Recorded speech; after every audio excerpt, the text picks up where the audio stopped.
আজকের এই কেকটি আমার জন্য একটি স্পেশাল কেক, কারণ এই কেকটি আমি এমন একটি মাধ্যমে অর্ডার পেয়েছি আমি আসলে কল্পনাও করিনি। তো আমি এই কেকের রেসিপি আপনাদের সাথে শেয়ার করব, সাথে এই কেকের গল্পটাও একটু আপনাদের সাথে শেয়ার করব। তো চলুন মূল পর্বে ফেরা যাক। প্রথমে একটি শুকনো পাত্রের মধ্যে আমি 3টি রুম টেম্পারেচারের ডিম নিয়ে নিচ্ছি। আর হ্যাঁ, আমি কিন্তু আপনাদের জন্য এখন 1.5 পাউন্ডের একটি ভ্যানিলা কেকের বেস তৈরি করে দেখাবো। তো 3টি ডিম আমি এই পাত্রের মধ্যে ভেঙে নিয়েছি। এখন একটি এগ সেপারেটরের সাহায্যে আমি ডিম থেকে ডিমের কুসুমগুলো আলাদা করে নিচ্ছি। আপনারা চাইলে এই কাজটি হাত দিয়েও করতে পারেন। তো এখন আমি এই ডিমের সাদা অংশের মধ্যে 1/2 কাপ প্লাস 1/4 কাপ পরিমাণ চিনি যোগ করে নিয়ে একটি ইলেকট্রিক বিটার দিয়ে আমি মিডিয়াম টু লো স্পিডে বিট করে নিচ্ছি কিছুক্ষণের জন্য। এভাবে মোটামুটি 3-4 মিনিট বিট করতে করতে এক পর্যায়ে কিন্তু এই ডিমের ফোমটি একটি পারফেক্ট মেরাঙে পরিণত হবে। আর আপনারা কখন বুঝতে পারবেন যে এই ডিমের ফোমটি পারফেক্টভাবে হয়েছে আমি সেটিও দেখাচ্ছি। ঠিক যে এই পর্যায়ে যে ফোমের মধ্যে ভাত চলে আসছে, আপনারা এই যে হ্যান্ড উইক্স দিয়ে আমি একটু উঠিয়ে দেখাচ্ছি, এরকমভাবে টেক্সচার আসলে আপনারা বুঝে নেবেন যে এই মেরাংটি পারফেক্ট হয়েছে।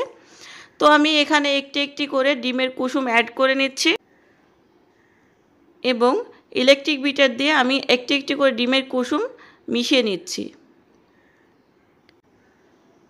এই পর্যায়ে আমি এখানে 3 টেবিল চামচ তেল যোগ করছি। আর হ্যাঁ, আমি কিন্তু সয়াবিন তেলটা দিচ্ছি এখানে।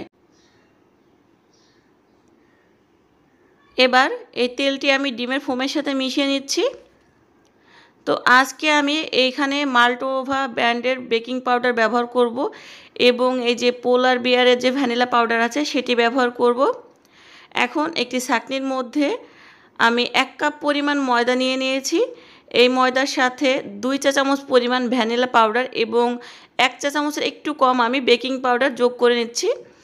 তো এই শুকনো উপকরণগুলো আমি অর্ধেকটা পরিমাণ ছেঁকে নিচ্ছি। আর এখানে অর্ধেকটা পরিমাণ শুকনো উপকরণ আমি ডিমের ফোমের সাথে মিশিয়ে নিচ্ছি। আমি যে শুকনো উপকরণগুলো মেপে নিয়েছিলাম এগুলো কিন্তু আমি 2 বারে ব্যবহার করব। তো প্রথমবারে এরকমভাবে আলতোভাবে মিশিয়ে নেওয়ার পরে আমি আবারও দ্বিতীয়বার বাকিটুকু যে শুকনো উপকরণ ছিল সেগুলো ছাঁকনি দিয়ে ছেঁকে ডিমের ফোমের সাথে মিশিয়ে নিব। অবশ্যই আলতোভাবে মেশাতে হবে, নইলে ডিমের ফোমটা নষ্ট হয়ে যাবে।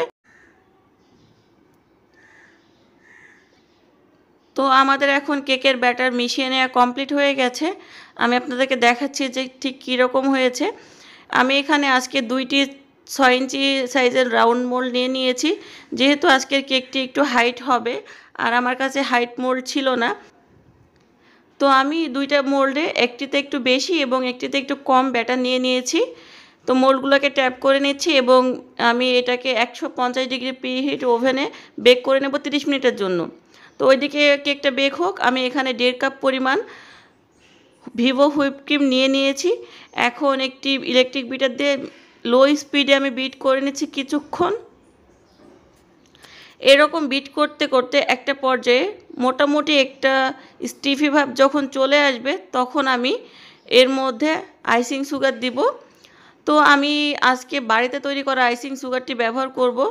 আমি এখানে 1.5 কাপ ক্রিমের জন্য 2 টেবিল চামচ পরিমাণ আইসিং সুগার যোগ করেছি। আর এই আইসিং সুগার 1 কাপ চিনি এবং 1 টেবিল চামচ কর্নফ্লাওয়ার আমি ব্লেন্ড করে বানিয়েছি। তো এইরকম যখন বিট করতে করতে একটা ভাঁজের সৃষ্টি হবে তখন বুঝে নিতে হবে যে ক্রিমটি পারফেক্টভাবে হয়ে গেছে। তো আমি এখন আপনাদেরকে বিটারে কাটার তুলে দেখাচ্ছি যে আসলে ক্রিমটি কতটা পারফেক্ট হয়েছে।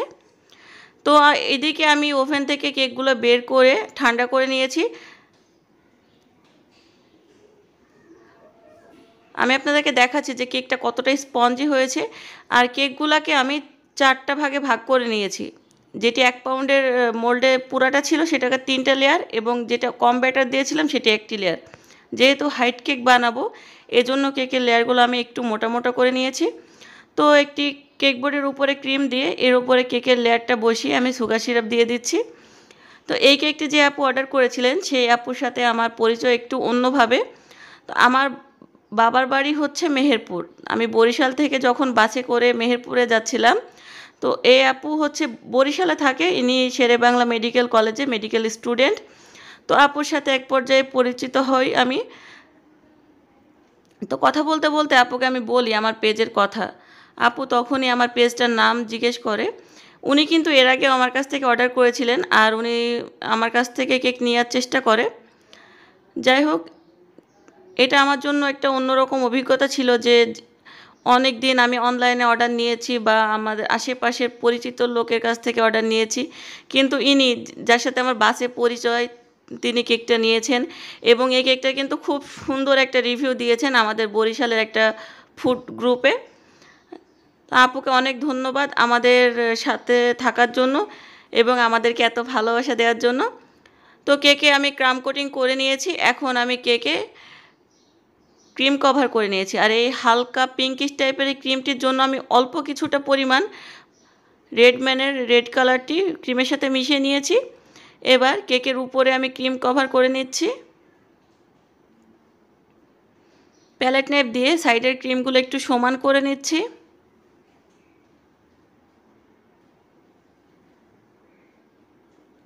এবার একটি প্যালেট নাইফ দিয়ে আমি কেকের উপরে স্মুথ ফিনিশিং দেওয়ার চেষ্টা করছি।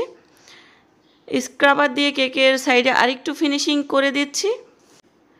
আপনারা যারা ভিডিও দেখেন তারা অবশ্যই জানবেন যে আমি স্ক্রাবার দিয়ে কেকের সাইডের ফিনিশিং আনতে বেশি পছন্দ করি।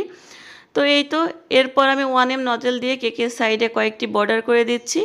আর এই ডিজাইনটা কিন্তু আমি কিছুদিনের মধ্যে আপলোড করব, যে আমি 1M নজেল দিয়ে কয়েকটি ডিজাইনের ভিডিও বানিয়ে রেখেছি অলরেডি।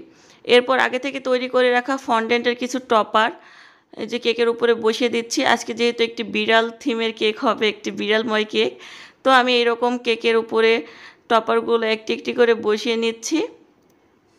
বিড়ালের কান, চোখ, নাক, মুখ বসিয়ে নেওয়া হয়ে গেছে।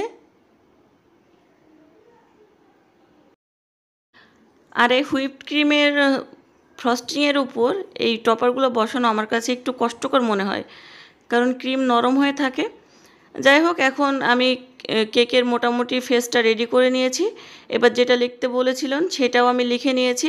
বিড়ালের দুটি পা আমি বানিয়ে রেখেছিলাম, সেই দুটি আমি বসিয়ে দিচ্ছি। উপরের দিকে একটু ফাঁকা লাগছিল, আপু আমাকে বলছিলেন যে আমার পছন্দ মতো ডেকোরেশন করতে, এই জন্য উপরে আরেকটু ডিজাইন করে নিলাম 1M নজেল দিয়ে।